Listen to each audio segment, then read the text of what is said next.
Çok değerli Karavanla Sanat izleyicileri, biz yine Azerbaycan'da, yine Yazıcılar Birliği'ndeyiz. Tabii Azerbaycan Yazıcılar Birliği'nin tarihinden de biraz bahsetmek lazım ama onu ben değil, şimdi misafirim, konuğum bahsedecek, ona soracağım. Çünkü o burada çok önemli bir görevde. Şimdi Kazakistan'da, Özbekistan'da ya da işte Kırgızistan'da ama en çok Kazakistan'ın diye yanlış hatırlamıyorsam bir de Azerbaycan'ın Yazıcılar Birliği'nin tarihi çok eski. Şimdi konuğum Esat Cihangir, Azerbaycan Yazıcılar Birliği Bedi Tercüme Merkezi'nin sadri. Hoş geldiniz. Hoş gördük. Nasılsınız? Allah həmd olsun, çok iyiyim.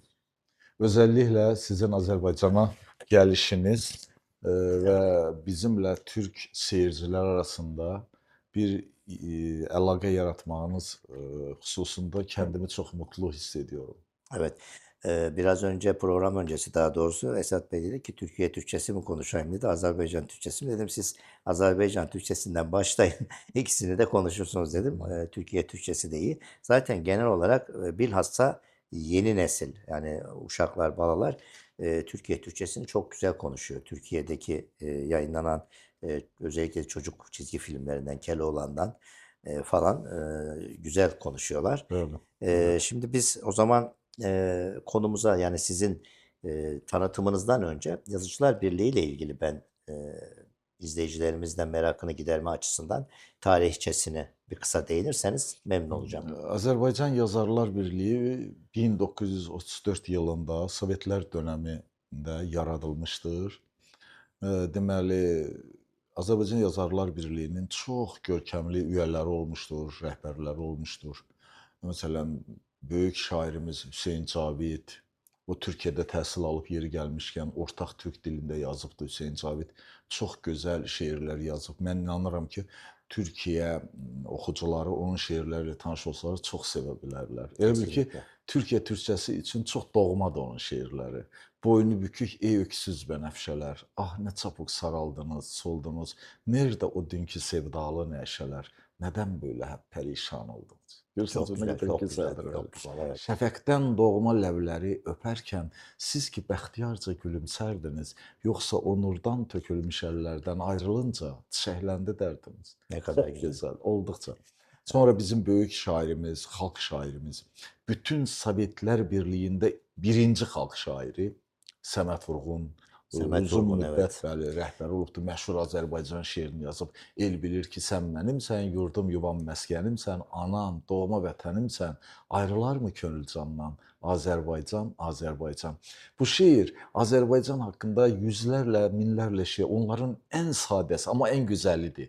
Səməd Vurğun sadə, amma dahiyana yazmağın ustasıdır. Evet. Evet. Buna mahnılar bəstələnib, aşıqlar oxuyur, müğənnilər oxuyur. Bir neçə bəstələri var bunun.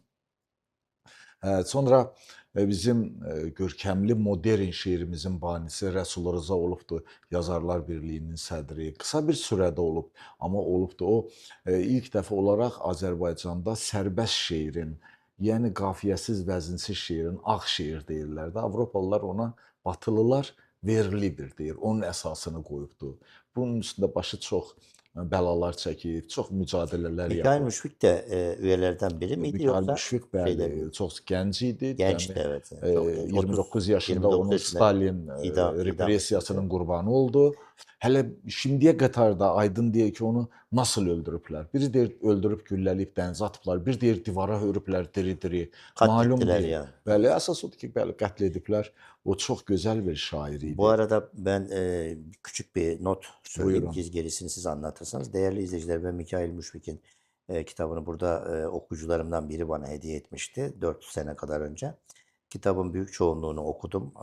Şiirler nasıl diyeyim yani 29 yaşında şeye benzetebilirsiniz belki mukayese için. Yani Orhan Veli de biliyorsunuz 36 yaşında çok genç yaşta vefat etmişti.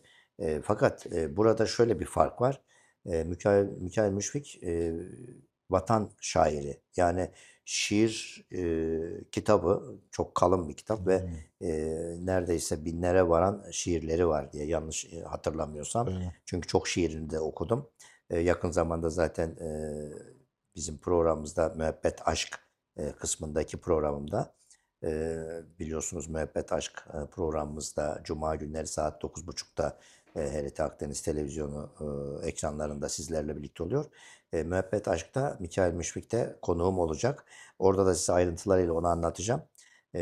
Yani bu coğrafyada Stalin olsun, Rus Hı zulmü hı. olsun çok fazla aydının ölmesine, katledilmesine sebep oldu değil mi? Çoxlu sayda Hüseyn Cavidi də qətl etdilər. Bizim Azərbaycan Demokratik Cümhuriyyətinin himnini yazmış Əhməd Cavadı da qətl Ahmet Yavuz, etdilər. evet. Mikayıl Müşfiqi qətl etdilər. Çoxlu sayda bizim alimlərimizi pan-türkist damğası vuraraq Evet. qətl etdilər. Salman Mümtazı, Bəkir Çobanzadəni, Hənəfi Zeynallını və onlarla deməli şariətçini, Süleyman Sani Axundovu, yəni və qeyrilərini. Aslında bir soykırım var değil mi? Bir soykırım var idi. Elə bil ki, Azərbaycan toplumsal, siyasal, ədəbi, kültürel fikrinin qaymağını yığdılar. Evet. Bəli, böyük bir hissəsini yığdılar, amma xalq arasında istedad tükənməzdi. Rəsul Rza, Allaha şükürlər olsun, sağ qaldı, Səməd Vurğun sağ qaldı, Süleyman Rüstəm və qeyriləri bu yolu davam etdirdilər. Məsələn, İlyas Əfəndiyev şairlərlə yanaşı, məsələn, bizim o dövrdə Bəxtiyar Vahabzadə, Qabil, Nəriman Həsənzadə, Məmməd Araz, Nüsrət Kəsəmənli, Sabir Rüstəmxanlı və digər istedadlı şairlərimiz var idi. Modernist şairlərimiz Çingiz Əloğlu, Adil Mirseyid və s. Eyni zamanda nəsr sahəsində də bizim, yəni düz yazı sahəsində Evet. də istedadlı yazarlarımız var idi. Ənvər Məmmədxanlı, İlyas Əfəndiyev, Mehdi Hüseyn, Süleyman Rəhimov, Əbülhəsən. 60-lı illərdən sonra artıq modernist nəsr gəlir ki, bura Anar, İsa Hüseynov, Sabir Əhmədli, Elçin, Yusif Səmədoğlu və qeyriləri daxildir. Eləcə də müasir dönəm poeziyasında yeni bir dönəm yaradan şairimiz Ramiz Rövşən, Səməd Vurğunun oğlu Vaqif Səmədoğlu, Vaqif Bayatlı Odər və digər istedadlı şairlər gəldilər bizim ədəbiyyatımıza. Bu gün də Azərbaycan Yazarlar Birliyi öz varlığını sürdürür, bütün gücü ilə fəaliyyət göstərir. Bu gün Azərbaycan Yazıçılar Birliyinin başında Rəsul Rzanın, xalq şairimiz Rəsul Rzanın və xalq şairəmiz Nigar Rəfibəylinin bizə yadigar qoyduqları Anar müəllim dayanır, xalq yazıçımızdır. Məşhur 5 mərtəbəli evin 6-cı mərtəbəsi romanının müəllifidir. O roman əsasında Təxminə filmi çəkilib və o rola gözəl türk aktrisası Meral Konrad dəvət olundu. Meral Konrad Azərbaycanda o filmdəki Təxminə roluna görə çox populyardır. Çok popüler. Evet, çok Bəli. değerli bir sanatçıdır Meral Dəyərli Konrad, bir doğrudur sanatçıdır, yani. bəli. Şimdi bu arada değerli izleyiciler, Esat Hoca'nın sözlerinden yola çıkarak ben bir şey paylaşmak istiyorum. Şimdi bu kadar zulümlerin arasında askeri ya da işte asker anlamında vatanseverliğin dışında çok farklı bir olay var. Olay şu: şairler ve yazarlar, yani düşünürler, aydınlar ülkenin kurtuluşu için yeri geliyor bir mitralyözden, bir bombadan, bir askerden çok daha fazla bir güç ortaya koyuyor. Şimdi saydığı isimlere baktığınız zaman bilhassa o dönemde Stalin'e karşı verilen mücadelelerde ya da işte Çarlık Rusyası'nın Türklere soykırım derecesindeki katliamlarına baktığınız zaman halkı örgütleyebilen, halkın nabzını tutabilen, bir anlamda galeyana getirebilen ve bir örgütlü bir şekilde mücadeleye başlatan kişilerin şairler olduğunu, yazarlar olduğunu, düşünürler olduğunu görebiliyorsunuz. O nedenle bizim için yazarlar dünyasında kendi adıma söyleyeyim, benim için şairler bir yerde silahlı kuvvetlerinden çok daha fazla bir kuvvete sahip oluyor. Bunu çok net görebiliyoruz. Mesela Cengiz Aytmatov'un babası da aynı şekilde katlediliyor. Bu durumda Kazakistan'da yaklaşık 2 milyon Türk, aydın, biraz önce Esat Bey'in dediği gibi işte bir anlamda kafatası ya da işte aykırı insanlar olarak katlediliyor. Bu nedenle toplumun varoluşunu devam ettirebilmek için şairlerin, yazarların bu kitlenin vatansever olarak devam etmesi yoluna gerekli diye düşünüyorum. Evet, bu bilgilerden dolayı da teşekkür ediyorum. Şimdi Çox sağ olun. o zaman biz Yazıcılar Birliği 1934'ten bu Bu yana yana devam ediyor. hazırda 3000 kişi üyəsi Üyesi var var. və Maşallah. böyümüşdür həddən artıq. Ondan sonra Yazıçılar Birliyi yazıçıların kitabının nəşrinə kömək eləyir, onlara maddi dəstək durur. Fərdi mənzillə təmin edilmələri üçün prezident cənablarına müraciət edib Anar müəllim dəfələrlə indi imkan dərəcəsində fərdi mənzillərlə, evlərlə təmin eləyirlər. Sonra hər il 50 nəfər yaşlı yazara və 20 nəfər gənc yazara deməli 1 il müddətində prezident təqaüdü verilir. Çok güzel o. Çok Bəli, güzel. bəli, Çok güzel bir vaxtaşırı teşvik. bəli, çox gözəl bir təşəbbüsdür Evet. və ümumiyyətcə götürəndə bizim yeni çıxan kitabların prezentasiyaları, təqdimatları Yazarlar Birliyinin Natəvan zalında keçirilir. Yəqin ki, siz olmusunuz o zalda. Bizdə Evet. 3-cü qatda yerləşir. Evet. Demək olar ki, bura bir söz məbədidir. Sözün müqəddəs məbədidir. Məsələn, mən 99 yılından burada çalışıram. Öncə Azərbaycan Jur dərgisində çalışdım. Keçən yılın, yəni 2024 yılın axırlarından etibarən Anar müəllimin verdiyi əmrə əsasən Bədii Tərcümə Mərkəzinin sədri vəzifəsinə gətirildim və mənə bu müddət ərzində müxtəlif bakanlıqlardan, ali təhsil müəssisələrindən, universitetlərdən və digər yerlərdən yaxşı işlər təklif olundu. Aylıq maaşı buradakından qat-qat çox, daha Evet. ola bilsin. Ama kabul etmedim. Amma mən qəbul etmədim. Niyə? Mən buranı kəndimin ikinci evim sayıram. Evet. Onun pilləkənləri ilə Yazarlar Birliyinin pilləkənləri ilə Hüseyn Cavid qalxıbdı, Səməd Vurğun qalxıb, Rəsul Rza qalxıb. Mikail Müşfiqin ayaqları dəyib o pilləkənlərə. Çox O qapıdan Mikail Müşfiq içəri girib. Evet. Bura mənim üçün müqəddəsdir. Mən buranı qoyub başqa heç bir yerdə milyonlar belə paralar versələr, yenə də işləyə Evet. bilmərəm. Yani yazmak gönül işi. Bəli, bəli. Bura mənim sevdiyim şair, yazar dostlarım hamısı bura gəlir, bura toplaşır. Mən onlardan kənarda yaşaya bilmərəm. Yəni dəfələrlə mənə təkliflər olub, amma mən Allahıma şükürlər eləyirəm ki, heç nəyə şirniklənib pula paraya buradan getmədim. Buradakı olan mənəvi qazancımı mən hər cür paradan üstün tuturam. Çok doğru. Değerli izleyiciler, kültürün, sanatın olduğu yerlerde insan geriye gitmiyor. Yerinde de saymıyor, hep ileriye doğru gidiyor, aydınlanıyor. Neden? Şöyle, herkes kendi alanıyla ilgili çalışmalar yaptığını, araştırmalar yaptığını düşünün ve her hafta örnek olarak cumartesi sohbetleri bizim Türkiye'de İLESAM var biliyorsunuz, İlim ve Edebiyat Eserleri Sahipleri Meslek Birliği. Buradan oradaki dostlarımıza da selam olsun. Oralarda da cumartesi sohbetleri oluyor. Yani nedir bu söyleşiler? İşte bir şairimiz, bir yazarımızın orada bir sunumu oluyor. Arkasından herkes beyin fırtınası, şiirini okuyor, sohbetini yapıyor. Her hafta gelişiyorlar. Şimdi Esat muallimin dediği gibi de burada o her gün bulunarak yüzlerce insanla bir sirkülasyon meydana geliyor. Herkesten hem bir şey öğreniyor hem herkese bir şeyler Məsələn, mən öğretiyor. burada çalışmasaydım sizlə tanış ola Evet, bilərdim. bu da buna vesile. Burada sizlə tanış olmağıma görə mən Yazarlar Birliyində çalışmağıma Evet, minnətdaram. çok doğru, çok güzel bir tespit. Şimdi o zaman size gelelim. Yani Esat Cihangir kimdir? Əsəd Cahangir 66 yılında Azərbaycanın Beyləqan ilçəsində Yuxarı Aran köyündə dünyaya göz açıb, ibtidai və ilkin təhsilini orada, orta okulda, orada doğulduğu köydə alıb.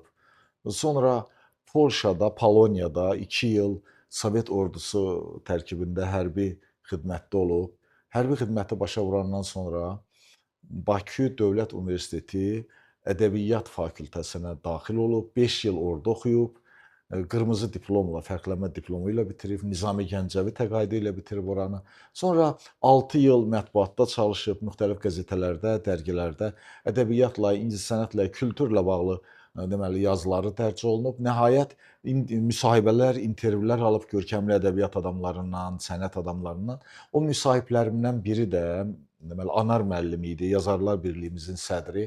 Söhbət onun xoşuna gəldiyindən o məni Yazarlar Birliyinə üzv olmağa, üyə olmağa dəvət etdi və mən öncə gəlmədim. Nə üzdən? Mən kəndimi Yazarlar Birliyi üyəsi olmağa layiq bilmədim. Ne kadar Mən güzel bir bəli, düşünce. mən Hüseyn Cavid deyiləm, mən Səməd Vurğun deyiləm, Mikail Müşfiq deyiləm. Mən hansı mənəvi haqla gəlim Yazarlar Birliyinin üyəsi olum deyə düşündüm. 2 yıl keçdi. Anar müəllimlə təkrar görüşürkən o Türkiyədə ona bir ödül vermişdilər. Mən onu televizyonda eşitdim, zəng vurdum, Anar müəllimi təbrik etdim. O təkrar məni dəvət etdi və dedi, mən sənə demişdim, sənədlərini gətir, üyə olmaq üçün. Gətirdinmi? Dedim, hayır Anar müəllim, gətirmədim. Dedi, niyə? Dedim, siz bizim bir böyüyümüz, ağsaqqalımız olaq, mənə belə bir təklifdə bulundunuz. Çox sağ olun, mənəvi dəstəkdir, amma mən kəndimi bura layiq bilmirəm. Mən hansı mənəvi haqla gəlib bura, mənim dram əsərlərim yox, mənim romanlar yazmamışam. Məsələn, sizin kimi. Dedi ki, sən bura ədəbiyyat uzmanı kimi daxil olacaqsan. Mən sənə nəzakət xatirinə deməmişəm, ciddi təklif etmişəm, bir də təkrar edirəm, sənədlərini gətir. Dedim, sizin kimi bir... Emrivaki oldu, güzel. Dedim, sizin kimi bir alicənab şəxs 2 yıl sonra unutmayıb da ikinci kəz bana bu təklifi ediyorsa, deməli mən bura gələ bilərəm. Mecbursun. Və sənədlərimi gətirdim. Bura üyə olmaq üçün bəlkə də 10 kitabın çıxmalıydı. Aylarla, illərlə növbəyə dururdular insanlar. 60-70 yaşında belə üyə ola bilmirdilər. Çətindir. Amma mənə 6 aydan sonra zəng vurdu. Mənə Yazarlar Birliyinə ki, gəlin artıq vəsiqənizi, Yazarlar Birliyi kimliyinizi də Yazarlar Birliyinin vəsiqənizi götürün. 99 yılından yenə də Anar müəllimə müraciət etdim işə düzəlmək üçün. O böyük məmnuniyyətlə razılıq verdi. Azərbaycan jurnalında işə düzəldim. Və bu müddət ərzində ədəbiyyatla, incəsənətlə, mədəniyyətlə bağlı çoxlu sayda yazılar işıq üzü gördü. İşıq deməli üzü gördü və bir neçə kitablarım çıxdı. Qədim Türk ədəbiyyatının lingvistik poetikası kitabım. O kitab deməli Mahmud Kaşarlının Divan-ı Lüğat Türk əsərindəki savlar, yəni atalar sözləri və şeirlər əsasındaydı. O olduqca gözəl orada savlar, şeirlər var ki, səslənməsi çox gözəldir. Məsələn, Bulnar mini ulas köz, kara minqiz, qızıl yüz, andın tamar tükel tüz, bulnab yana ol kaçar. Deyir ki, bunlar mini, deyir o baygın gözlər beni kəndinə əsir ediyor. Qara buğdayı və deyir sonra bunlar məni ulas göz, kara minqiz, qızıl yüz, al yanaqlı. Sonra deyir, ona Allah bütün gözəllikləri verib. Andım tamar tükel tüz. Bulnab, yəni əsir edib, yenə də qaçır. Və sonra mən ikinci kitabım Anar müəllim haqqındaydı. Ağ saç, qara saç kitabı və Anar müəllimin qızı bizim istedadlı cavan yazarımız Günel xanıma aid idi. Ağ saç deyərkən mən Anar müəllimi, qara saç deyərkən onun qızını nəzərdə tutmuşdum və bu iki ədəbi nəsil demək idi həm də. Növbəti kitabım mənim Kim yatmış, kim oyaq kitabım. Mənim məqalələr, esselər, icmallar, çıxışlarım, maruzələrimin toplusundan ibarət idi. Və o kitab Qızıl Kəlmə Ali Ədəbiyyat mükafatına layiq görüldü. Yəni o Mədəniyyət Bakanlığımızın kitabıdır. Sonra nəhayət mənim bax bu kitabım işıq üzü gördü. Bizim xalq yazarımız bu yaxınlarda haqqın rəhmətinə qavuşdu. Uzun müddət Başbakanlıqda deməli mavin çalışmışdı, yardımcısı və onun haqqında 13-cü gecə kitabı işıq üzü gördü və nihayət sonuncu kitabım deməli Dionisin şərəfinə. Burada mənim incəsənətlə, teatrla, musiqi ilə, kino ilə, televiziya ilə bağlı müsahibələrim, yazılarım, bütün ömrüm boyu bu barədə yazdığım yazılar deməli işıq üzü görübdür. İndi mənim artıq qarşıdan 60 illik yubileyim gəlir və bir neçə kitab bu il qarşıdan gələni çıxarmaq fikrindəyəm. Yəni şeirlərim, poemalarım, mənim haqqında yazılan şeirlər, mənə çoxlu şeirlər ithaf etdilər. 5 il bundan öncə, 55 yaşım olanda və digər dərc olunmamış yazılarımı inşallah nəşr etdirmək fikrindəyim. İnşallah, inşallah. Çok güzel çalışmalar. O zaman şöyle bir şiir diyelim mi? Bəli. Mən bu şeiri bizim gözəl şairimiz, mənim abim Musa Urudun deməli Apar məni dənizlərə şeirinə bir cavab olaraq yazmışam. 94 yılı idi. Mən qəzetədə çalışırdım onda. O da gənc şair idi. İlk kitabı çıxmışdı. Verdi mənə ki, oxuyum, onun haqqında bir yazı yazım. Oradan bir şeir çox xoşuma gəldi. İndi əgər müsaitdirsə, öncə onun yazdığı şeiri oxuyum, sonra kəndi şeirimi. Olur mu? Tabii. Apar məni dənizlərə adlanırdı. Su pərisi, yarı balıq, yarı adam. Səncən oldum eşq dəlisi, sənincən də yarım adım. Apar məni dənizlərə. Batmaqdır, dənizdə batım, yosunları tacım olsun.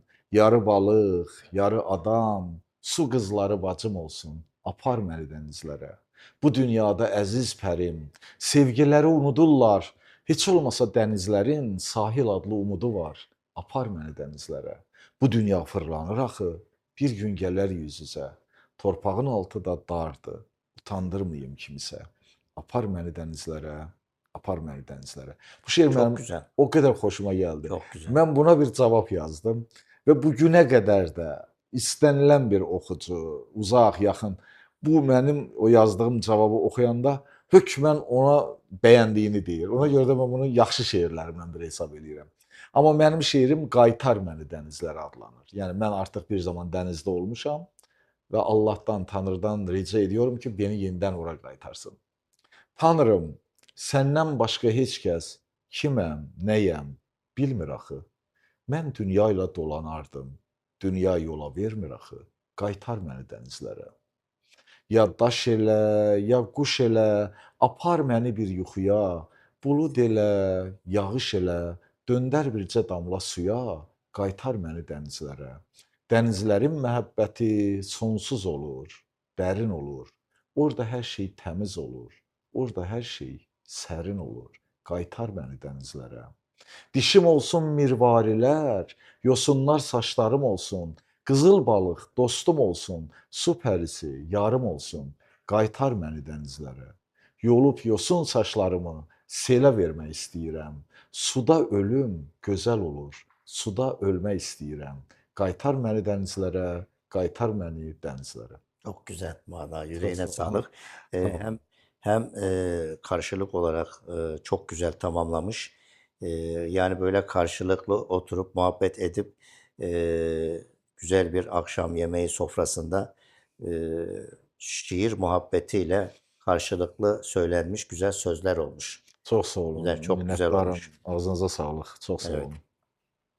Evet, çok yahşi muhabbet ederek güzel oluyor. Değerli izleyiciler, ben 2010 yılından beri Azerbaycan'a gelip gidiyorum. Yani sayısını unuttuğum kadar geldim gittim ve çok dostlarım var. Bugüne kısmetmiş Esat Cihangir'le de tanışmamız. Çok derin bir insan. Tabii biz böyle çekimler arasında arada bir çay molası da veriyoruz. Doğal olarak sürekli konuşan insanların sesi de kısılıyor değil mi? Evet. Sizde de oluyor mu böyle? Olur, hərdən olur. Peki burada Yazıcılar Birliği'nde örnek olarak şimdi yeni nesile nasıl davranıyorsunuz? Mesela bu edebiyat dünyasına girmek isteyen gençler oluyor. Doğal olarak siz nasıl kol kanat geriyorsunuz? Nasıl yönlendiriyorsunuz? Bununla ilgili de biraz bilgi alalım. Hər şeydən öncə ondan başlayım ki, mən özüm bir ədəbiyyat eleştirməni və uzmanı olaraq gənclərin yaradıcılığına həmişə böyük sayğı ilə, diqqətlə yanaşmışam. Onlardan çoxlu yazılar yazıram. Onları təqdim eləyirəm oxuculara, müxtəlif qəzet və jurnallarda. Onları tutaq ki, Anar müəllimə təqdim etmişəm kitablarını. Xahiş etmişəm ki, Anar müəllim, bax bu gənc şair istedadlıdır, buna baxın, zəhmət olmasa oxuyun. O da oxuyub yüksək qiymət veribdir. Evet. Bundan sonra Anar müəllimin göstərişi ilə Azərbaycan Yazıçılar Birliyində Ədiblər Məktəbi fəaliyyət göstərir. Gənc Ədiblər Məktəbi. Yəni burada təxminən 20-30 gənci özündə birləşdirir. Vaxtaşırı bir neçə ildən bir təzələnir onun üzvləri. Onlar Ədiblər Məktəbinin üzvü olandan sonra artıq həm Yazıçılar Birliyinin qəzet və jurnallarında çap olunurlar, həm də müxtəlif mətbu orqanlarda çap olunurlar, tanınırlar. Onlara Yazıçılar Birliyinə üzv qəbul edilirlər. Onlara hər il onlardan 20 nəfərə prezident mükafatı verilir. Yəni bir il ərzində. Bu da onların kitab çıxarmasına, müəyyən maddi sorunlarını çözməsinə yardımçı olur. Gənclər katibliyi var idi bizdə uzun müddət fəaliyyət göstərirdi. O gənclərin yaradıcılığına qayğı göstərirdi. Onları tutaq ki, xarici ölkələrə, hətta Türkiyəyə məsələn gedirdi gənclər Anar müəllimlə bir yerdə. Heç mən Anar müəllimlə bir yerdə Türkiyəyə getməmişəm, ayrıca getmişəm. Amma Anar müəllim müxtəlif gənc ədibləri, yazarları özü ilə Türkiyə səfərlərinə, tutaq ki, Orta Asiya Respublikaları səfərlərinə də aparıbdı. Və bu gənclər deməli belə deyək də, katibliyinin, Azərbaycan Yazıçılar Birliyi Gənclər Katibliyinin başında Rəşad Məcid dayanırdı. Rəşad Məcid məşhur 525-ci qəzetin ünlü bir qəzetədir. Onun həm də baş editoru idi. Eyni zamanda indi hal-hazırda Azərbaycan Yazıçılar Birliyi sədrinin deməli müavini, Azərbaycan Yazıçılar Birliyinin katiblərindən biridir. Mətbuat Şurasının sədridir. Gənclərin yaradıcılığına böyük qayğı ilə yanaşır. Və təsəvvür edin ki, 13 yaşlı, 14 yaşlı Mir Bəhram adında bir gənc var idi, şair idi. Hətta onun istedadını nəzərə alıb Yazarlar Birliyinə qəbul etdilər və ona da prezident təqaüdü verdilər. Sonra o Türkiyədə təhsil aldı, xeyli məşhurlaşdı, kitabları çıxdı yəni. Yəni gənclər bizim gələcəyimizdir, gənclər bizim bu günümüzdür və onların əlbəttə müəyyən səhvləri də olur, nöqsanları da olur, çatışmazlıqları da olur və bütün Yazıçılar Birliyinin rəhbərliyi də, Yazarlar Birliyinin əməkdaşları onlara çox səbirlə yanaşırlar. Başa düşürlər ki, bu onların yaşları ilə bağlı, yaşlarından irəli gələn yanlışlardır, səhvlərdir Evet. və zamanla rəndələnir, düzəlir. Yəni zaman çünki ən yaxşı müəllimdir, o tərbiyə edir, zaman ən yaxşı həkimdir, sağaldır. Çok güzel. Tabii burada bir de üçüncü kattaydı değil mi salonumuz? Bəli, Natəvan He, salonu. salonu. Orada da işte yeni kitabı çıkan ya da Onun daha önce təqdimatı kitabı keçir. çıkmış, yenisi basılan yahut da sohbet, söyleşiler yapılacağı Bax, zaman. orada elə Gənc Ədiblər Məktəbinin müxtəlif ünlü yazarlarla görüşü keçirilir. Yeni kitabların təqdimatları keçirilir. Xaricdən gəlmiş sizin kimi sayın qonaqlarla, misafirlərlə görüşlər təşkil olunur. Ən müxtəlif Yazarlar Birliyinin bütün tədbirləri əsas etibarilə 99% orada keçirilir və Natəvan klubu 19-cu yüzyıl ünlü Azərbaycan şairəsi Qarabağ xanının Mehdiqulu xanın qızı Xurşidbanu Natəvanın adını Ne daşıyır. güzel, Bu çok güzel. incə ruhlu Füzuliyanə qəzəllər və şeirlər müəllifi olub. Çox böyük xeyriyyətçi olub. Məsələn, 8 kilometr uzaqlıq məsafədən İsa bulağından Şuşa qalasına o su çəkdiribdi ki, əhali qışda, soyuqda 8 kilometr gedib nədir, bulaqdan su gətirməsin. Və o bəzən o çəkmək daşların, dağların arası ilə gedirdi o arx. Onda o qızıl pullar səpirdi hər addıma ki, orada çalışan fəhlələr həvəslə işləsinlər. Son qəpiklərini belə deməli öz xalqına sərf eləyibdi. Onun özünün torpaq mülkləri var idi. Ömrünün axırlarına yaxın o mülklərdən hətta imtina elədi. Dedi mən bu gündən bunları paylayıram kasıb təbəqələrə. Yəni çox nadir keyfiyyətlərə malik bir xanım olubdu. Onun gözəl qəzəlləri olub, sevgi qəzəlləri. Bizim böyük yadçımız İlyas Əfəndiyev, dramaturqumuz, Elçin Əfəndiyevin babası, deməli 70-li illərin sonlarına doğru Xurşidbanu Natəvan adlı bir pyes yazdı. O bizim milli teatrumuzda çox böyük uğurla səhnələşdirildi. Çok Bu güzel. gün də onu müxtəlif rejissorlar yeni quruluşlarda fərqli yönetmenlər yenidən qoyurlar. Natəvanın müsaitdirsə mən qəzəllərindən birini demək istəyirəm. Deyin, deyin. Çok güzel olur. O özü həm də rəssam olub, gözəl gül şəkilləri çəkib, əl işləri görübdür. Şeirlərindən biri Bəli. Qərənfil gülünə həsr olunubdur. Bəli. Çox populyar bir şeirdir Azərbaycanda. Səni kimdir sevən bica, Qərənfil? Sənə mən aşiq-i şeyda, Qərənfil. Səni güllər ara aşüftə gördüm. Yəqin bildim tutub sevda, Qərənfil. Belə pəjmürdə hal ilə durubsan, düşər güllər ara qovğa, Qərənfil. Üzündən pərdə-i nazın kənar et, unutma aşiqi haşa, Qərənfil. Dırığa kim vəfasızdır bu gülşən, gedər bu tələt-i ziba, Qərənfil. Çok güzel, çok yaşı. Bu arada ben Ganire Paşa'ya ve rahmetli onu da buradan anmak istiyorum. Biz buraya geldiğimiz zamanlarda çok denk geldik. Bir defada Sumgayit'taki bir programımızda yan yana olmuştuk. Allah rahmet eylesin. Hem Türk dünyası için koşuşturan bir hanımefendiydi. Milletvekili olarak da görgü konusunda, kalite konusunda bir Türk kadınını çok güzel temsil eden bir yapısı vardı. Allah rahmet eylesin. Bu arada onu da anmak istedim. Şimdi Esat Bey, biraz daha böyle kendinizden bahsedin. Sizin çünkü çok vasıflarınız var. Mən deməli, Yazarlar Birliyinə çalışmağa başlayandan sonra Məhsuldar artıq ədəbi tənqidi fəaliyyətlə Evet, məşğul yani olmağa tenkitçisiniz başladı. aynı Bəli, zamanda bəli. tabii. Aynı zamanda tənqidçiyəm Evet. və daha çox artıq sırf ədəbiyyatla məşğul olmağa başladım. Bir-birinin ardınca kitablarım çıxdı. Yazarlar Birliyinin qurultayları oldu 3 dəfə bu 25 il ərzində. Hamısında mən məruzələrlə çıxış etdim. 2004 yılında şeir haqqında məruzə etdim.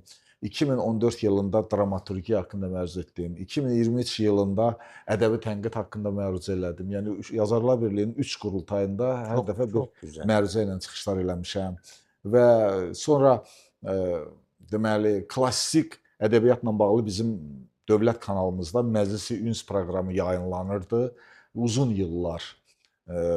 5-6 yıl mən də orada iştirak etdim. Biz orada Nizaminin, Füzulinin, Nəsiminin, Xaqaninin və digər klassiklərimizin divan şeirlərindən, qəzəllərindən, qəsidələrindən danışırdıq. O deməli çox sevimli, populyar bir proqram idi. Onu Azərbaycan Yazıçılar Birliyinin katibi, mənim əziz qələm dostum, dramaturq, yazıçı, publisist İlqar Fəhmi deməli aparıcı idi o proqramda. Yəni demək istəyirəm ki, istəyir yazı vasitəsilə, istəyir televiziya vasitəsilə həm müasir ədəbiyyatımızın, həm də klassik ədəbiyyatımızın təbliğinə, tədqiqinə mən bütün ömrümü demək olar ki, bu işə həsr eləmişəm və Evet. bundan qətiyyən saçlarım ağarıbdır, yaşlanmışam artıq. Yok canım, Tezliklə hala 60 gençsiniz yaşım maşallah. 60 yaşım tamam olacaq, amma itirdiyim illərə mən əsla heyfsilənmirəm. Doğru Mən doğru bir şekilde yitirdiğin için heyfsilənmirəm. yaşlı olmuş. Əgər mən Güzel olmuş. yenidən dünyaya gəlsəydim, çox çətinliklər görmüşəm. Demirəm mənim yolum hamar olubdu. Asfalt Evet. yolla gəlmişəm, qaça-qaça gəlmişəm, yox. Sıldırımlar da olub, çətinliklər də olub, uçurumlar da olub. Depressiyona düşdüyüm anlar da olub hamı kimi. Amma buna baxmayaraq mən həyatıma və Tanrıma həmişə təşəkkür eləyirəm. Yok. Əgər yenidən dünyaya gəlsəydim, yenə də desələr nə sənətini seçərdim? Mən Evet. deyərdim ki, birmənalı surətdə mən ədəbiyyat sahəsini seçərdim. Bir şərtlə ki, əgər Allah mənə gözəl səs versəydi, O mən da güzel. musiqi sahəsində Gene seçərdim. güzel, gene güzel. Müziği də çox sevirəm çünki. Bu arada Nizami Gencevi'yi de rahmetle anıyoruz. Bir de Hamza Nigari sempozyumunda benim de yıllar önce bir bildiride sunmuştuk. 2013'lerde, 11'lerde falandı. E, Nesimi mesela bizim için de çok değerli bir filozof, düşünür, direnişçi. Yani aklınıza gelen her türlü bu kavramı üzerine yerleştirebileceğiniz bir insan. Hani bizim genellikle İyonyolu sofistleri yani Yunan filozoflarını Sokrates, Aristoteles'i işte Eflatun'u, Platon'u falan siz bilirsiniz ama yani bu tarafta da Nesimi'yi bilmek gerekiyor. Hamza Nigari'yi bilmek gerekiyor. Özellikle de Nesimi'nin Hmm. yaşadığı dönemdeki vizyonu çok geniş bir insan. Yaşadığı durumu da biliyorsunuz zaten. Diri diri derisinin yüzülmesi. Ancak davasından dönülmemesi gerektiğini çok iyi anlatan insanlardan. Yani Azerbaycan coğrafyasındaki edebiyat e, bana göre yani bunu yadırgamayın. Osmanlı'da yoktu. Osmanlı döneminde yoktu. Eee, Ya da daha zayıftı diyeyim. Yoktu kelimesini çok kullanmayayım. Şey yapmayın, alınmayın ama ben bu coğrafyadaki yazarları, düşünürleri gördükçe, okudukça yani 2010'dan beri daha çok fazla ufkum açıldı bu bölgede. O nedenle bizim rehber edineceğimiz çok fazla yazar, düşünür, filozof var burada. Tabii bizde de var, yok değil. Bütün Türk dünyasında var ama burada bu daha büyük bir sevda. Yani bir anlamda kellesini verecek kadar büyük bir sevda. Esat Cihangir de aynı yolda aslında ilerliyor. Çox sağ Tebrik olun. ediyorum kendisini. Çox sağ olun. Şimdi sizin müzik kısmınız da var. Bəli, mən müzikdə mənim bir hobbimdir. Hobi. İş elə gətirdi ki, mən deməli ədəbiyyatla məşğul oldum. İncəsənət Universitetinə daxil olmaq istəsəm də gənc yaşımdan babam buna asla razı olmadı. Babam patriarxal düşüncəli bir kişi idi. Yəni hesab edirdi ki, incəsənət sahəsi ilə məşğul olmaq qızların, qadınların işidir. Hətta ədəbiyyat bölümünə gəlməyimə də razı deyildi. Hüquqşünas olmağımı istəyirdi. Hmm. Yəni bütün babalar nədənsə övladlarının mən baxmışam, yazıçıların, şairlərin babaları onların hüquqşünas olmasını istəyiblər. Evet. Balzac da, hətta Balzac'ın da babası belə olub. Bizim bayaq haqqında danışdığım İlqar Fəhmi də belə olubdur ki. Amma mən deməli razı olmadım. Düzdür, incəsənət sahəsinə getmədim, amma hüquqşünaslığa da getmədim. Ortaq bir yol tutdum, ədəbiyyat. Heç olmasa incəsənətə biraz yaxın olsun Çok deyə. yakın tabii. Yani Hə, yəni zaten şiirle müzik birbirinden birbirine çok da ayrı. ayrılan bir şey Əslində değil yani. əski Yunanlarda şeirləri lira adlı musiqinin müşayiəti Çok ilə doğru. oxuyublar. Bizim Birlikte Dədə Qorqud sunarlardı. qopuzun müşayiəti ilə Kopuz. şeir oxuyub. Doğru. Aşıqlarımız sazla oxuyublar. Musiqi və şeir bir-birindən sonradan ayrıldı. Sonradan ayrı. Amma mənə elə gəlir indi elə bir dönəm gəlib çatıb ki, bütün ayrılanların birləşdiyi Birleşti. dövrdür. Şimdi biz şiirleri de gene bir enstrüman müzik eşliğinde okurken daha da bir Bəli, ahenkli daha oluyor. görsüz nə qədər gözəl olur. Tabii.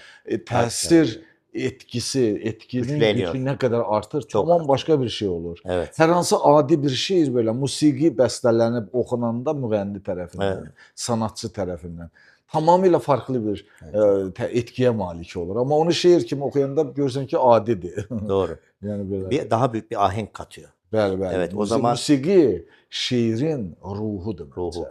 O Evet. zaman o ruhu canlandıralım.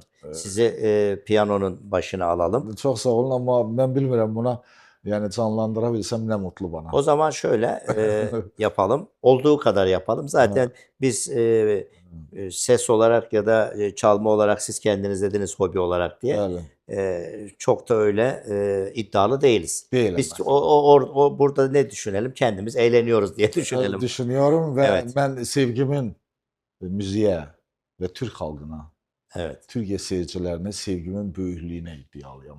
Evet. Sənətdə, yəni müzik sahəsində nəzərdə tuturam, böyük bir başarılara iddia etməyə kəndimi haqlı saymıram və hesab edirəm ki, mənim böyük sevgimə xatir seyircilərimiz mənim qüsurlarımı affə edərlər. Seyircilerimiz bizim her türlü kusurumuzu affeder. Çünkü bizim bir iddiamız yok. Biz muhabbet Bəli. üzerine giden bir programımız. Sizi buraya alalım. Çox sağ olun.